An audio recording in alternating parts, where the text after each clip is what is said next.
So today we're going to be making a bunch of these mitered beams. This one here is a little over 15 foot long. Wood only comes 10 foot long. So I'm going to walk you through the process of how we're going to take this lumber that is all in 10-foot pieces and turn it into beams that are 15 to 20 foot long. This is all ash. It's a pretty nice material. Beautiful grain, nice and light. Kind of reminds me of white oak. Don't get to work with ash too often. So anyways, let's jump into it. All right, so what's important about a beam is that it's straight, right? So if you're gonna cut these miters on a 45, you gotta have these babies straight and crisp. So I'm gonna show you how I do that. Ideally, you have a track saw to do this process on. I'm blessed and have a sliding table saw, but you could achieve the same effect on a track saw, which I did in the past before I had a slider. So what we're gonna do is we'll take that stack of lumber, we're gonna set it right here against this setup block, swivel the clamp over, clamp it down, and butt it into that stop block. And then as we slide, of course this is going the wrong direction, but as we slide through the table, we're going to create a perfect 45 that is straight lined. So it is swing money, even though now you could also lay a track on this and run a track saw down it. And that is what I used to do in the past. However, it's kind of difficult to run a track saw on a 45 on a track, I've found. So you're better off laying your track on the board and cutting it straight, what you want, and then use the fence of your saw to cut your 45 referencing the fence, and you've got this nice straight edge right here that you just cut on the track saw.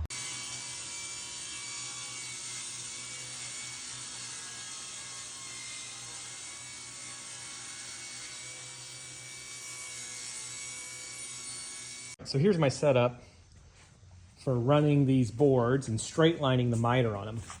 So I have a setup block for each piece of wood if I want the side or the bottom, the top, whatever. And this piece stays the same the whole time. I keep this locked in, but the blocks change. And you can see I've got one for each of my setup. So this is the double miter setup one here. And it goes right there. I just butt the board into it. And then I've got different setup blocks for the rear of the slider. And they just clamp here. And this is built up because I've got that miter there. But anyways, so I just butt the board into the back of this. It's clamped there.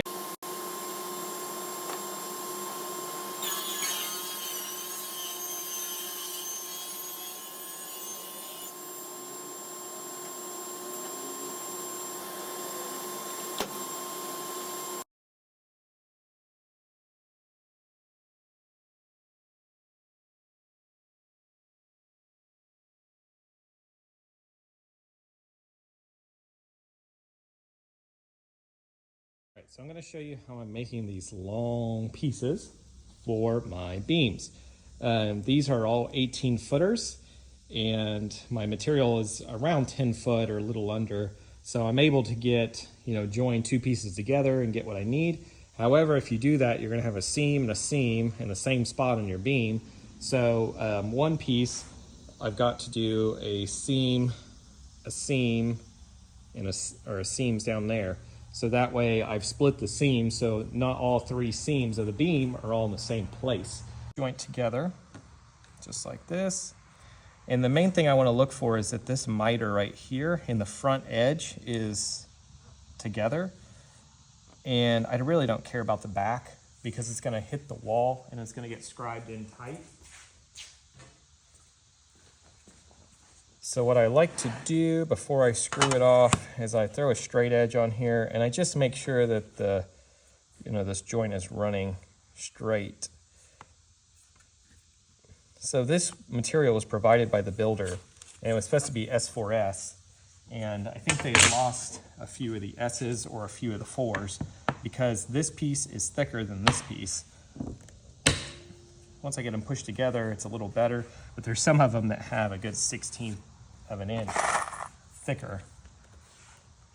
So I'm gonna go ahead and run this screw in first so I can lock this joint, but I'm not gonna send it home because if I do, I'm going to pull the wood like this and I'm gonna create a big bow. So I'm just gonna get it kind of snug and then I'm gonna run this one in and then I'm gonna come back to this one.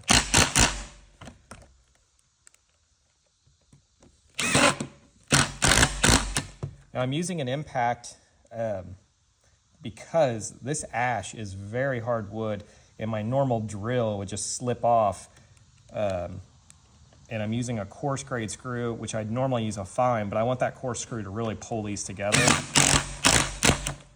So I have to be kind of careful, but I would normally not use a coarse screw and I wouldn't use an impact to put pocket screws together. But there you have it. We've got 4 pocket screws across the joint there, nice and solid. And we'll go ahead and slide this one out and we'll do the next one.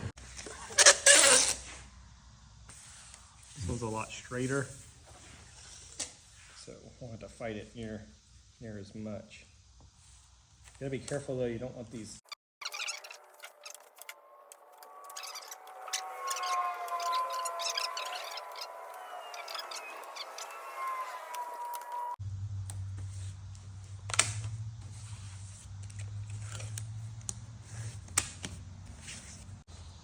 All right, so we've got our piece all taped up, 19 foot long. We're gonna flip it over, put the glue on it and tape it up. This is where it's gonna get a little hairy because when I go to flip this over, I'm probably gonna break some of this tape or some of it might wanna let go, and that's why we put all this extra strapping in here. So you wanna make sure you really got that on there good. The next thing is we'll glue it up. So we've got me a hole kind of here in the middle. I'm going to try to flip this over.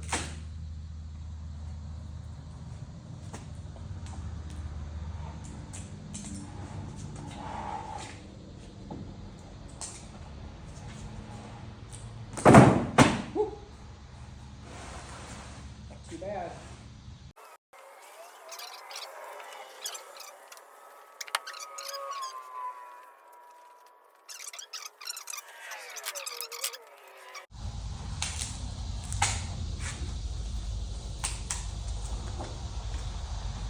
Just going to fold this up. I'm going to throw a piece of tape on this one in the middle here just to kind of hold it. I leave my tape long on both sides where it overhangs the beam. Makes it a lot easier whenever you're trying to take all this tape off because it's a real pain in the butt. I'll set my block in there, check in both sides. I can tell that I need to squeeze it in pretty tight down here. I'm leaving this tape long and that helps me get it off. I'm squeezing this in. There we go. I'll just work my way down through here and use this as a gauge block, which is perfect to help me set my distance.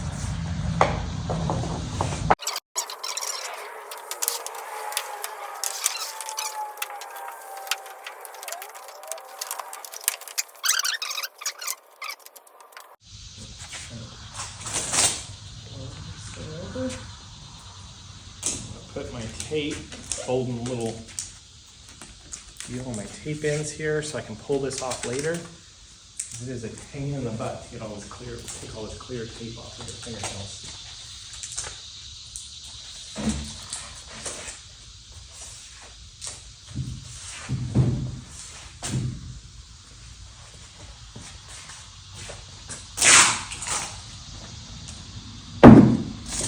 So here we are. We are dead straight, square. You could see how this tape helps contain that glue squeeze out. And you're gonna have areas where the tape kind of busts loose from folding it. And I like to try to just wipe that up while I can now, so it's not a big to do later. All right, here we are. Pulled the tape off, sanded them down, and we've got a bunch of 18, 20, and 24 foot long miter fold ash beams. This one here is 24 foot long, 12 inches tall, 8 inches wide, and you can see that comes together nice and crispy. And for 24 foot long, that's pretty dang straight for 3 boards joined together. And that's the benefit of using that Maksiwa sliding saw to get those miters laser straight.